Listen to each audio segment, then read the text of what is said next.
C'est-à-dire qu'aucun système de retraite ne peut s'affranchir de la conjoncture. Mais la répartition n'est pas moins sensible à la conjoncture que la capitalisation. Si on a un taux de rendement interne qui ne cesse de diminuer depuis l'instauration de la répartition, il était de 2,5% pour la génération née en 50, il était de 1,7% pour la génération née en 70 et il sera vraisemblablement négatif pour les gens de ma génération. C'est bien parce qu'on a effectivement un taux de croissance qui stagne en raison du vieillissement, notamment de la population. Tout ça, c'est vrai. En revanche, je ne suis pas d'accord quand vous dites qu'il n'y a strictement aucune différence de nature entre les deux régimes, parce que, encore une fois, la rémunération du capital, ce n'est pas un jeu à somme nulle, parce que le capital augmente la productivité marginale des travailleurs aussi. Donc, si vous avez un système de fonds de pension qui, parce qu'il finance la recherche et l'innovation, qui finance le perfectionnement de l'outillage industriel et donc augmente la productivité marginale des travailleurs, c'est un système qui n'est pas similaire à un système par répartition qui, lui, est un pur jeu à somme nulle, c'est-à-dire qu'en répartition, le niveau de vie des retraités dévore celui des jeunes actifs.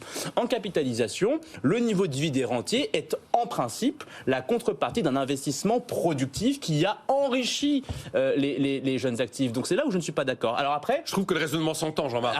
Après, là où je veux revenir sur ce qu'on était là, on a parlé d'obligations d'État. Pour moi, les fonds de pension qui investissent dans des obligations d'État stériles, ce n'est plus de la capitalisation, c'est de la répartition différée. Ça, c'est la grande critique que les libéraux français adressent au système de l'épargne depuis des décennies. Quand vous lisez, par exemple, un économiste comme Paul Leroy-Beaulieu à la fin du 19e siècle, quand il voit le système des caisses d'épargne et qu'il voit que l'épargne française est majoritairement investie dans des obligations d'État complètement stériles où on prend du capital pour le dilapider dans des dépenses courantes, ce n'est pas de la capitalisation puisqu'on n'ajoute pas à la richesse collective. Donc la vraie capitalisation, c'est celle où l'épargne irrigue l'économie réelle, irrigue la recherche et l'innovation. Et en effet, si on se contente d'investir dans des obligations d'État stériles, on peut aller se coucher. Et là, effectivement, la capitalisation ne sert à rien et ne diffère en rien de la répartition. Mais en principe, si cette épargne est investie dans l'économie et non dilapidée par des États improductifs, je suis désolé, il y a quand même une grande différence de nature entre ces deux systèmes.